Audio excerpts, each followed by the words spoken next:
वृषकेत की मुलाकात धृतराष्ट्र और गांधारी से। दोस्तों, वृषकेतु ने धृतराष्ट्र और गांधारी को प्रणाम करते हुए कहा, प्रणाम दादाश्री, प्रणाम दादीश्री। धृतराष्ट्र और गांधारी ने कहा, वृषकेतु। वृषकेतु ने कहा, हाँ दादी, मैं वृषकेतु हूँ। अरे पौत्र, तुम इतनी दूर क्यों खड़े हो? आओ, मेरे पास आओ। और वृषकेतु ने आकर अपने दादा दादी का पैर छुआ। उन्होंने आशीर्वाद दिया, आयुष्मान भवा पुत्र, आयुष्मान भवा।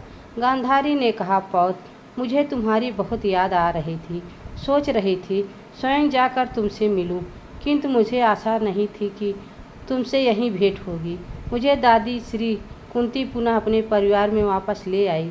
कितना अच्छा होता, यह सब बहुत पहले हो गया होता, परंतु होता कैसे? दो ही तो वे व्यक्ति थे जो इस परिवार की एकता बनाए रख सकते थे, एक मैं और दूसरा पुत्र कर्ण।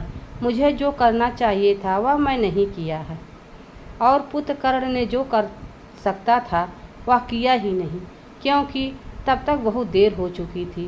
पौत्र कर्ण ने मुझे बताया ही नहीं कि वह कुंती का पुत्र था। मुझे तो अब पता चला, किंतु होने को कौन टाल सकता है? जो होना था कदाचित वही हुआ। कितना महान था हमारा कर्ण। वह जानता था कि वह किस परिवार का दीपक था, किंतु उजाला हमारे आंगन में फैल रहा था।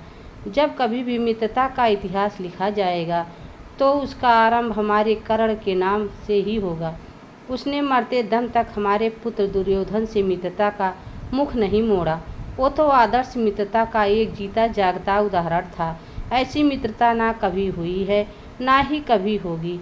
कितना उपकार किया है उसने हम पर।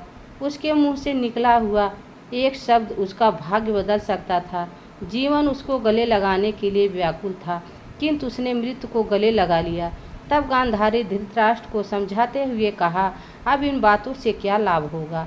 आर्यपुत्र गांधारी ने कहा, कर्ण तो नहीं आ सका, लेकिन उसका पुत्र तो आ गया ना। अपने परिवार में जाने वालों के शोक में आने वालों के स्वागत को क्यों भुला दिया जाए? पौत्र, तुम आ गए हो। मुझे ऐसा लगता है मेरे जीवन का सारा सूनापन समाप्त हो गया हो। मेरे सारे पुत्र जा चुके हैं, बस अब तुम मेरे हो। आओ पुत्र, अपने दादी श्री के गले लग जाओ। दोस्तों, यह कहानी आप सबको कैसी लगी कमेंट में ज़रूर बताना। चैनल पर नए हो तो लाइक सब्सक्राइब ज़रूर करना। तब तक के लिए राधे राधे, जय श्री कृष्ण, धन्यवाद।